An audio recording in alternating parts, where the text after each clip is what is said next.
तस्वीरें सियासत से आती हैं। पिछले 8 साल की दुश्मनी को आखिर किस मजबूरी ने दोस्ती में बदल डाला। कभी न झुकने वाले बृजभूषण शरण सिंह क्या योगी के सामने सरेंडर कर चुके।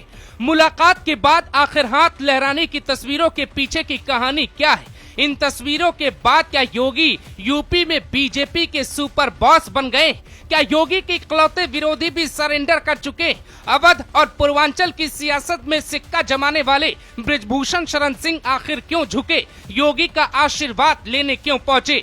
क्या ये सियासी सरेंडर है। किस चक्रव्यूह में फंसे बृजभूषण की सीधे योगी के पास पहुंचे। 8 साल तक कहा मैं झुकता नहीं, हारता नहीं, फिर क्यों झुके। शाह मोदी के सामने सियासी कद दिखाने वाले योगी की शरण में क्यों पहुंचे। ये तस्वीरें 3 कहानियों को बयां करती। पहली, बृजभूषण शरण सिंह पर आर्थिक चोट, राजनीतिक चोट हुई, उन्होंने सरेंडर किया। दूसरी बात, योगी आदित्यनाथ का विरोध करना भारी पड़ा, बीजेपी आरएसएस की एंट्री हुई। तीसरी बात, योगी हमारे नेता नहीं, मोदी हमारे नेता है कहने वाले क्यों कहने लगे ये दोस्ती हम नहीं तोड़ेंगे। भारत समाचार के संवाददाता बृजभूषण के काफिले के सामने खड़े थे। उनकी गाड़ी रुकती है, हाथ लहराने का वीडियो कैमरे में कैद हो जाता है, लेकिन बृजभूषण शरण सिंह ने सिर्फ 2 शब्द कहकर ये स्वीकार कर लिया कि योगी बड़े हैं, उनके जैसा कोई नहीं। मजबूरी हो या जरूरी, सियासी सरेंडर तो करना ही पड़ा। दिन के बाद ये मुलाकात हुई है।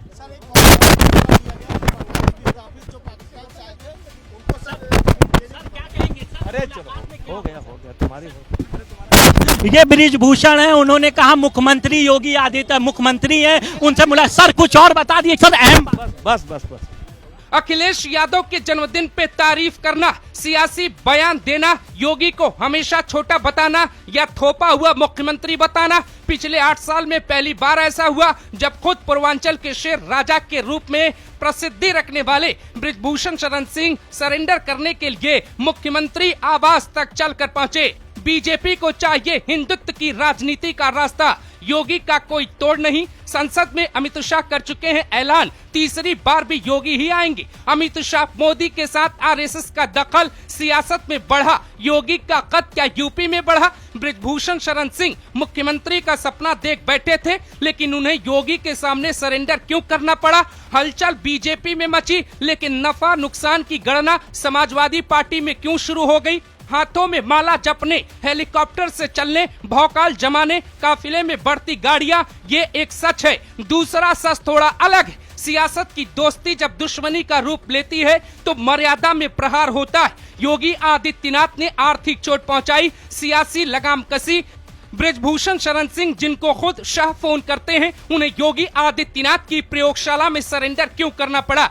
ये बात कुछ ऐसी है मानो मुंह में खुद के दांत से जीभ कट जाए। यूपी की सियासत की ये नई तस्वीर दोस्ती की बेशक है, लेकिन दुश्मनी के अंजाम से होते हुए पहुंची। सियासत में रंजिश नहीं, राजा और राजा की लड़ाई में हारा वो जिसने सत्ता के पद को स्वीकार नहीं किया, जीता वो जिसने 8 सालों तक सब्र के साथ काम किया। 2 दोस्त जब सियासी दुश्मन बनते हैं तो विरोधी दोस्ती का हाथ बढ़ाते, लेकिन जब उनकी दोस्ती का ऐलान कुछ ऐसे हाथ लहरा कर किया जाता है तो उसे सरेंडर भी कहा जाता है।